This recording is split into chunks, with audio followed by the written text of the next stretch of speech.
Most people dread when they see a construction sign because they know heavy traffic will be involved. If we could minimize its impact on traffic, then construction will be more bearable for the general public. By looking into the field of traffic engineering, I have learned some beginning reasons for why construction is done this way. The goals for this project were to research construction's effects on traffic through delay time and costs, develop a hypothetical situation that showcases these effects, and to eventually increase the conversation for how to better the road systems so it will cause less traffic. To introduce traffic engineering, what is traffic engineering anyways? Traffic engineering is planning and managing a practical and functional method for transportation. In other words, they look at a construction project and try to choose the safest, most efficient, and cheapest method that will benefit the majority of the public. They consider 6 factors in order to choose the optimal method from project to project. The 6 factors of deciding a construction project are safety, speed, comfort, convenience, economy, and environmental. Safety is the primary concern for engineers, so they have to keep their team and road users safe on or near a construction site.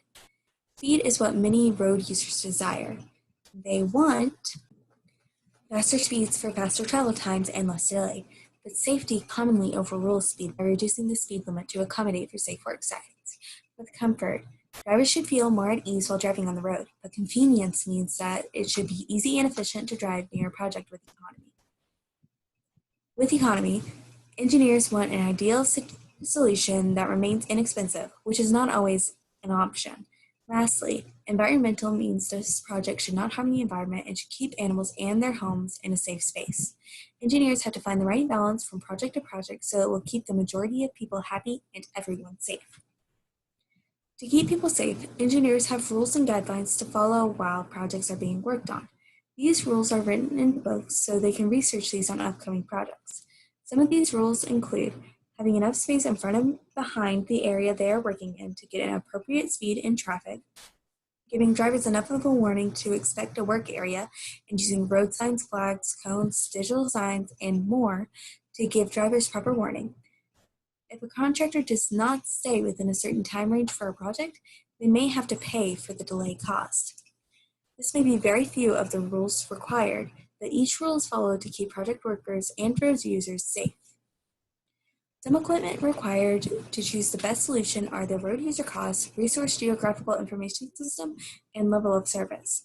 The road user cost is a data analysis spreadsheet that can tell engineers the cost for delaying drivers per day. They use the average daily traffic, which is the average vehicles on the road, and the percent of trucks versus cars on the road, and the cost factor for a truck and a car. This helps determine the time delay and cost efficiency for the method they think best. The Resource Geographical Information System is a map that can tell an engineer a majority of the desired information for a project, like the average daily traffic and the percent trucks and cars. The level of service is a measurement to decide traffic conditions of a given area. This measurement is on a scale from A to F, A being the most ideal solution, or A being the most ideal situation with little traffic, and F being hardly moving, very dangerous conditions. Whenever a project hits F, this method should not and oftentimes will not be used. For my hypothetical, I chose the scenario where workers are planning on construction on the Highway 84 frontage road because sewage lines are being replaced. I'm looking at it in normal conditions of 50 miles per hour with 2 lanes, a speed reduction of 10 miles per hour, so 40 miles per hour, and a speed reduction of 5 miles per hour and a lane closure, which means it will be 45 miles per hour and down to 1 lane. This first map is the map of the area I have chosen, and the second map shows the average daily traffic, which is 3,500, and the hour percent truck, which is 8.3. Whenever I do my road user cost, I plug in the 3,500 up here and the 8.3 right here. And then I chose 5 miles, and as I said, the posted speed was 50 miles per hour, which means that my travel time in normal conditions is 6 minutes. And so, whenever I come down here, this is found using inflation rates. So my delay cost factors for passenger car is 29.35, and my for multi-unit trucks is 39.47, and this is dollars per vehicle hour of delay. And then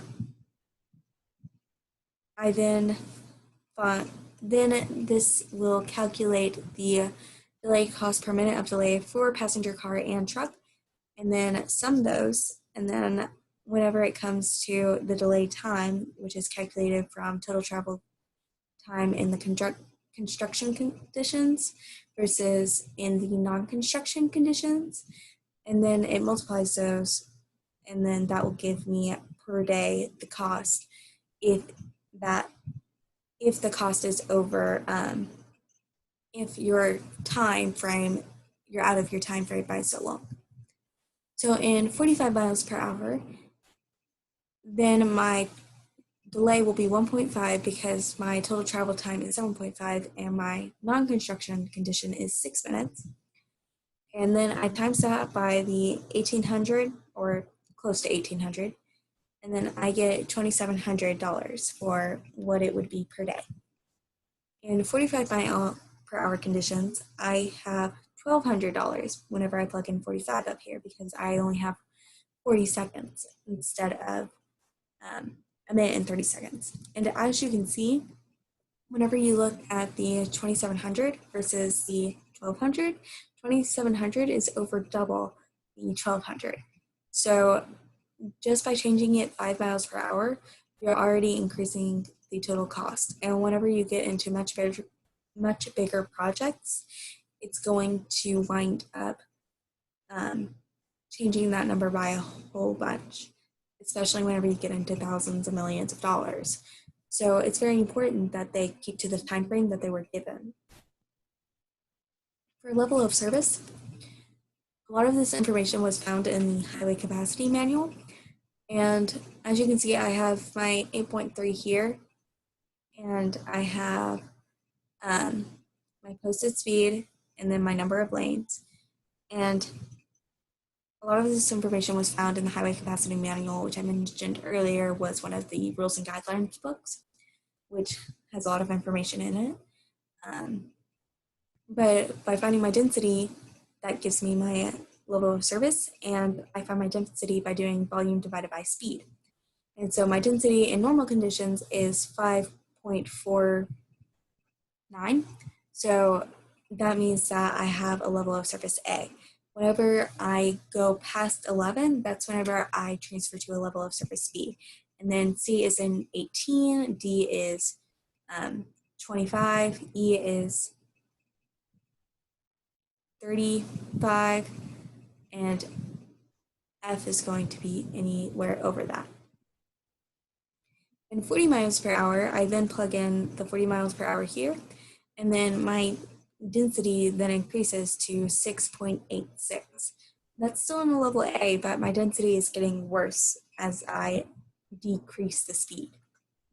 Now then, with 45 miles per hour into lane closure, whenever I take one off the number of lanes and then I put 45 miles per hour as my speed down here, I get a density of 12.19. And 12.19 moves me to a level B because, as I said, level A is up to 11 miles per hour. So I'm now in a level B, which isn't necessarily bad because, as I said, you can go up to a level F, and F is being the worst conditions. You don't want to be in F, anything but F, but B is getting worse than A. So for decision making, an engineer must decide the optimal solution that benefits the majority. They do this through the road user costs, through the LOS, which is level of service, and whenever they go through those processes, it helps them to find that perfect condition because it's not just splurging in on the situation and saying, I think this solution is going to be best, so this is what we're going to do. They use a lot of logic and hard work and effort to find that perfect solution to be sure that they keep everyone safe. And so they look for traffic efficiency, inexpensive costs, and safest travel to decide the perfect method. And because they have those 6 conditions, they know what they're looking for. It helps them to find those.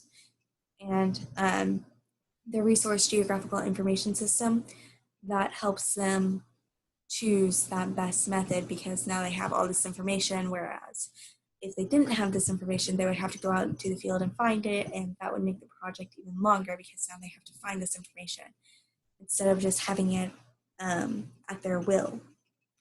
So they expect their team and road users to stay safe. They expect their team and their road users to stay safe because if their team isn't safe, then it's going to make the project delay, and that's going to increase their costs. And so if someone gets hurt on a project or if they're unavailable during the project, that increases their cost because they're in a delay time. And for keeping road users safe, they really want to be sure that we as road users are safe so that way they don't have any extra costs or any accidents that happen on the roads. And so they try and make us notice when we're coming into a road work area. And so it's really important to stay attentive and alert and safe in these areas. And I think that's it. Thanks for listening.